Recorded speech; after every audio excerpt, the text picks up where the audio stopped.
Lesson 313. Now let a new perception come to me.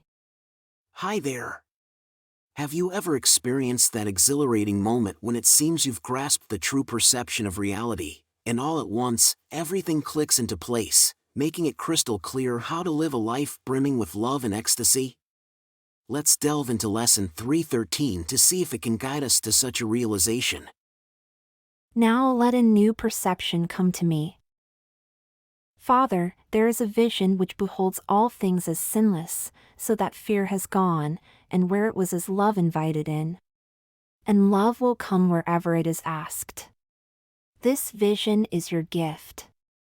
The eyes of Christ look on a world forgiven.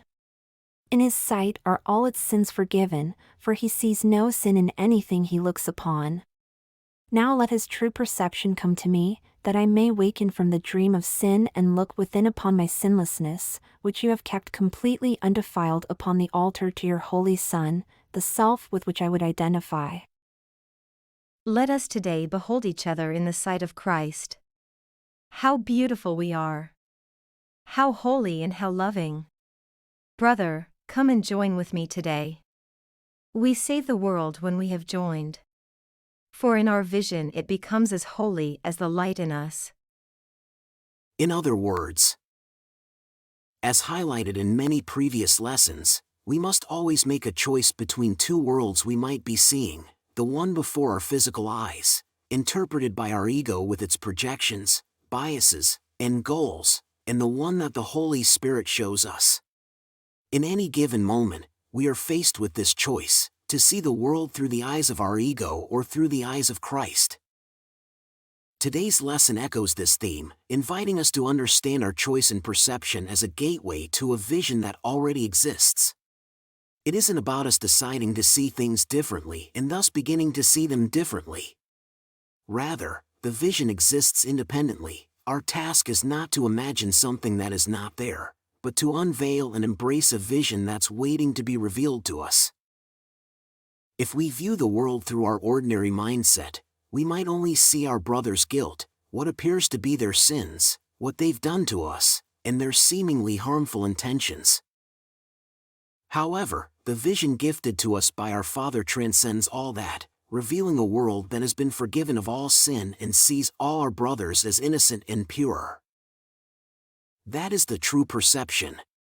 This is the message of A Course in Miracles, and this is what our hearts acknowledge as truth. People are not inherently bad. Our brothers make mistakes. Just as we do. But today, let us refrain from making the mistake of believing in our brother's guilt. Let us not lend reality to their sins, for in ultimate truth, they do not exist. We are innocent and pure, and this is the vision Christ offers us. That is forgiveness. That is love. This is the recognition of our oneness, beyond the illusions of this world. This, of course, does not mean we should allow others to overstep our boundaries, limit our freedom, or harm any aspect of our earthly life. We can and should set our boundaries, stand firm in our beliefs, and follow our inner guidance in any situation. This may include making the decision to leave or stay, irrespective of what our own thoughts or the opinions of others might suggest. But at a metaphysical level, we acknowledge that while we and all our brothers may make mistakes, our inherent nature remains innocent and pure. We understand that we are not separate from one another, rather, we are united in our essence as the Holy Son of God. Today, let us look upon one another through the eyes of Christ, perceiving the divine beauty and loving essence within us all. Let's join together in our endeavor to embrace this new perception, for it is through our collective vision that we heal the world. Salvation, in this context, is not a solitary achievement, it is realized through our connection with one another. As we come together in our shared vision, the world is transformed, mirroring the holiness of the light that dwells within each of us. Now let a new perception come to me. Now let a new perception come to me. Now let a new perception come to me. What do you think of that? Do you feel as if you're improving your ability to access this new perception every day? And have you paused to consider the ways in which this shift in perception is transforming your life? Continue your practice in the morning and evening, and make it a point to recall today's idea every hour. Should you catch yourself reverting to your usual ordinary way of perceiving the world, offer yourself a gentle nudge. Now let a new perception come to me. You're doing great. Keep up the excellent work. See you tomorrow for another powerful lesson. Just a quick reminder, we are currently exploring the section What is the Last Judgment?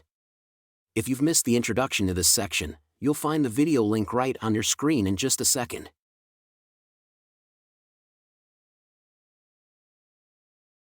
If you enjoyed the video and found it helpful, please don't forget to give it a like and leave a comment. Thanks. And don't forget to subscribe to the channel and hit the notification bell. There's a new lesson every day.